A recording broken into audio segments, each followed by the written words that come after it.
Hello and welcome to the Michael Mamas Show. I'm your host, Michael Mamas, and we're coming to you from Mount Soma, home of the Sri Sameshwara Temple in the mountains of western North Carolina. And today we're going to talk about, we could say it's the Maha Ancient Secret. There's all sorts, if you look through the Veda and stuff, and they talk about it, there's even stuff online now about it, how you want to know how to build a flying saucer, it's in the Veda, all sorts of healing arts that we don't know about, it's in the Veda, keys to immortality, cities floating in the air, it goes on and on.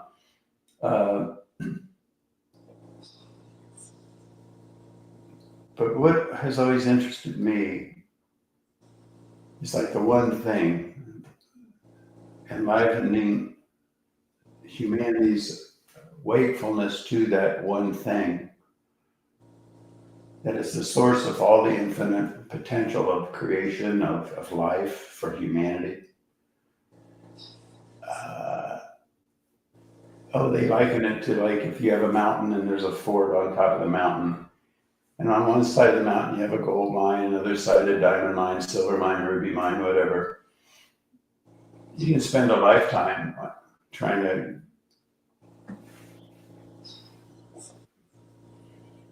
take advantage of each one of those mines. But if you just capture the fort on top of the mountain, then you got it all. And like that, if we can just raise the level of human consciousness to that point where it functions in harmony with the infinite intelligence, the infinite creativity, the infinite harmony, the infinite diversity, which is inherent in the nature of that one thing, that is the source of everything, the unified field, as they say in physics. Religious people would say God. Just one thing that everything's born out of. And if we can raise the level of humanity's consciousness to that level, then you've got it all. When I was, I was in the ashram, I was young. I think, at that point, when I learned about the enlightened city, the concept of an enlightened city, at that point I was 31 years old. And I heard about that it had the potential, one enlightened city had the potential of raising and elevating the consciousness of an entire continent to that level, that supreme level of existence, of being. And when I heard that, I said, oh man, let's build it.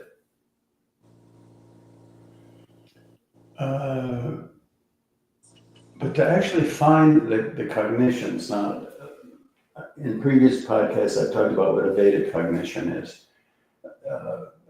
To say it maybe succinctly, a cognition is when you access a particular aspect of knowledge in its fullness.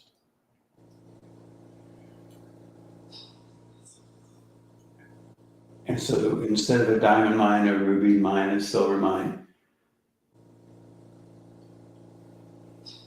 the technology of how to build an enlightened city is like capturing the fort, building the fort, and then you have all these different things at your beck and call, really. It took me 20 years. I heard about it from just a guy in the ashram. He heard about it. He said somewhere in the Veda it talks about it a little bit. But it took me over 20 years to actually find the cognitions. They're etched on some palm leaves, tucked away in South India. Nobody knew where they are. Nobody knew. There's so much like that in India, it's incredible knowledge just tucked away here or there.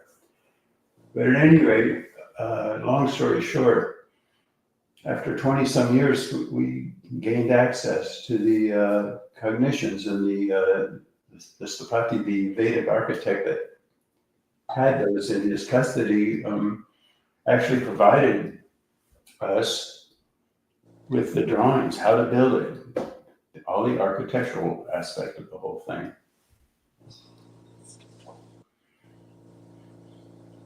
And so it took me another 20 years, over 20 years, to get it to this point, to get it to the point where it is now, of the construction of an enlightened city. It could be up to another 20 years before we complete all the construction. If we really had all the access to all the money and everything else we would need, we could potentially get it done in 5. I have actually talked to Mr. Patti about that, and it's doable. It's really just, it's a question of money, really. But at any rate, we just keep going until we can build it. Now, the thing is, you can hear that, no, okay, I hear what he's saying, I get it, okay, yeah, unified field technology, blah, blah. But it's just so incomprehensible because it's so foreign to the way that we function and we've been thinking in the world for so long that it's just so unimaginable that how many people are really willing to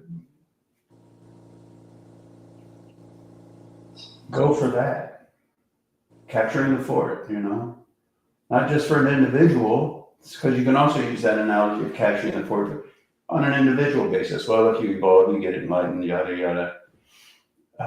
Even if you do that, though, which is fabulous, but even if you did attain that, then you're still living in an environment where the global consciousness is not supportive, really. It's been said that, an enlightened individual in Kali Yuga, in this age of ignorance, is kicked around like a football. Because you see, there's a mentality, there's a dynamic, and it's not just in thought, it has a correlate in the physics of the whole thing, the mechanic of the whole thing. It's like if you've got a system set up, even if it's a system of, crude consciousness or whatever you want to call it, current global mentality, and then you bring something up from a deeper level that is more pure, more harmonious, but nevertheless not congruent with the current mentality. That current mentality suppresses it, it fights it. That's why they say it's very difficult to even build one Shiva temple in this age, because the whole environment resists it.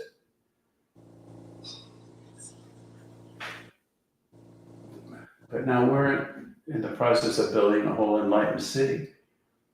And one enlightened city, again, they say is enough to transform an entire continent, all the United States, Canada, all like that, the whole continent. So the resistance is significant, So we just keep going forward. So that's why the name of because we have to go through the whole legal system, so we have corporation, it's called the Center of Rational Spirituality, and under that there are different support branches, organizations, for Sri Someshwara Temple, there are several, and they all work together. Really, it's all the same thing, it's just how we structure it for the legal requirements, because we are functioning within the law of the land,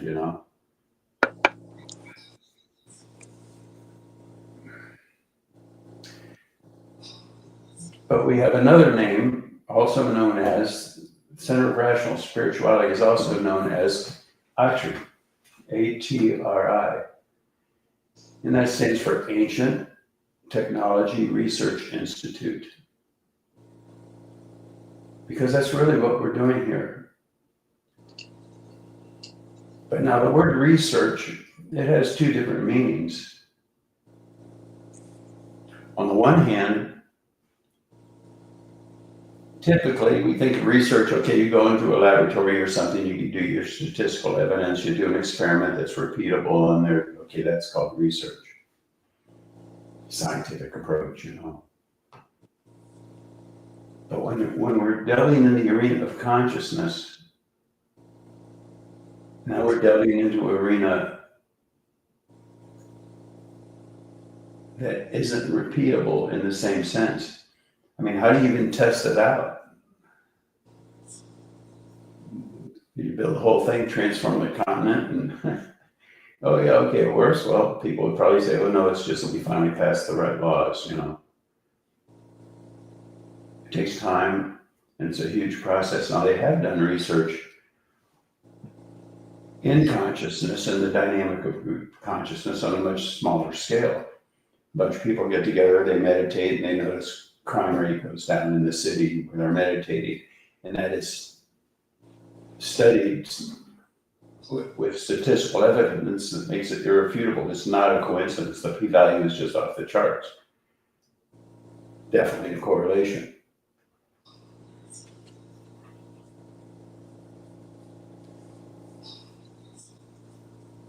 So really, research in this other meaning of the word, it's an individual consciousness kind of a thing. You do research in your own consciousness, but it's not repeatable for the guy next to you because they have their own level of consciousness, their own process of unfoldment, and it's different from yours. So research in this regard is highly individual. It's not something that's repeated in a laboratory by somebody else. I mean, they can do their research, but there's not that correlation there. It's too complicated, too multivariable, too unique to the individual. We're researching our own consciousness, you see. Now, ATRI, Ancient Technology Research Institute, the name ATRI is the name of a Saptarishi. The Saptarishis are we could say the individuals, but they're more than that. They're the mechanics of creation. They're woven right into the fabric of creation. Within that unified field, in that structure that's created out of the unified field, self-interacting dynamic oneness, within that structure, within that fabric, there are the Saptarishis. And the Saptarishis are that value within that unified field level that are the upholders of Dharma. Now, typically we think of Dharma as, commonly right action, living in harmony with nature, and it's viewed oftentimes, and accurately, truly, correctly, for the individual. Okay, you live your life this way, this is your life's work, your cosmic purpose, your own true nature. And so you're living your Dharma. But in a greater sense, with respect to the Saptarishis, what we're talking about here is they're upholders of that value, that quality, that structure, that dynamic that enables an entire environment, an entire globe, an entire world, an entire continent, and everyone there to live in harmony. It's a much bigger task, you know. And so Dharma then has meaning on an individual level, has a meaning on the global consciousness level. You see?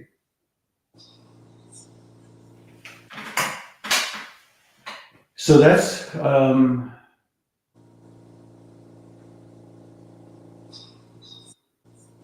what we've chosen, the task we've chosen, I've chosen. And now you can hear this and you can study it. I mean, people study it, you can study it, you can get PhD in it, you know. And so that takes us to this idea of the two different meanings for knowledge.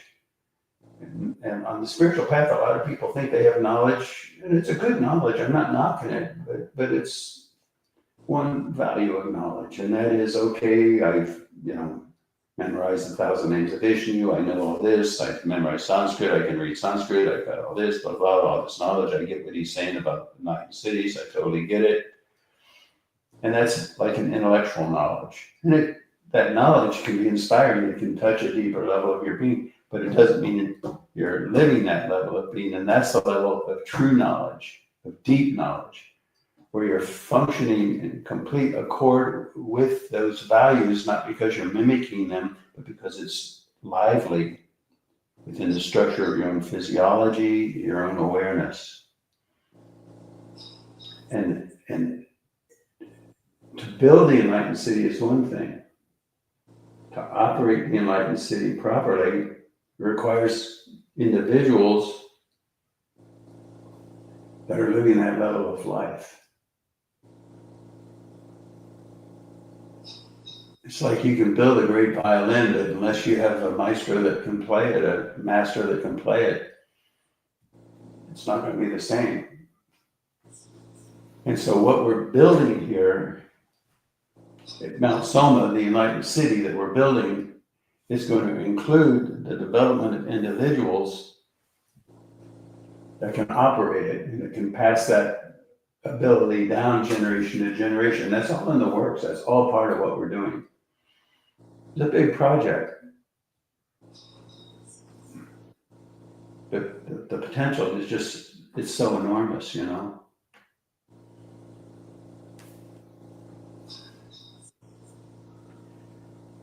ATRI is the son of Brahma. Brahma is, of course, the creator. It's that value within the unified field that has the impetus to give birth to creation. So that's why they say ATRI is the son of Brahma. ATRI, the upholder of Dharma, the upholder of that infinite intelligence that is the structure of existence and the point value, you could say, that brings it out so that it emerges into relativity. That's ATRI. And it's the son of the creator. It's the son of, it is birthed directly out of the unified field. You can say it that way, you can see. Is this all making sense, Scotty? Yeah. Yeah. So that's what Mount Soma is about. It's one thing to get it intellectually. It's another thing when you find it in yourself, like, yeah, this is real. It's another thing where you understand the mechanic and the challenge of bringing it forth. You know, it's been, sometimes they talk about being in the environment of an enlightened person or an enlightened city. And they say, you know, if you're around the sun, you get a tan, but if you get too close to the sun, you get a sunburn. And so like that, it can be challenging on that level for people to even get deeply involved in this whole thing. Of course, they don't think, oh, I'm getting a sunburn. They think, they construe it as a justification of their own ego, their own mentality, wherever it is they're coming from, however it is they're thinking. And it's like they find reasons to justify that global consciousness opposition to the welling up of divinity that will transform an entire continent, you see? So that's what's going on. One other thing in closing now, I just wanted to mention this. I've been really fascinated researching the developments and the understanding of human physiology and health, and basically how to be healthy. And it's great stuff. I remember, you know, I've sort of been a veterinarian for years. Obviously a lot of medical knowledge, and I was never satisfied with their understanding of certain fundamentals, certain aspects of physiology. But these guys now, these PhDs, these researchers, I'm telling you, they're onto it. There's one guy, and you can listen to his videos on YouTube if you want. His name is Ben Bikman, Bikman. And the guy's brilliant. And in a nutshell, if I may say it this way, the fundamental cause, the foundational cause of disease, can be traced back to insulin and insulin resistance, which can get traced back to our diet, really. And so what, and I'm simplifying here, but the real proponents of a lower carbohydrate diet, a diet that's higher in healthy fats and protein. For vegetarians, getting an adequate protein is difficult. You can get through whey powder or, whey, dairy, nuts, and then you can, go the route of like protein powder and amino acids, So there are ways of doing it.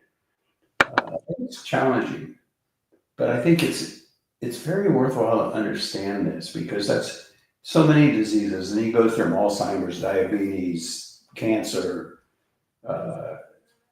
It can all get traced back to that. And so that's basically, and what we're talking about here is, what I consider cutting edge of modern traditional, I don't know if I'd use the word traditional, but modern approach to medicine, nutrition, health, and healing, All right. Anything else, Scotty? No, I think you got it.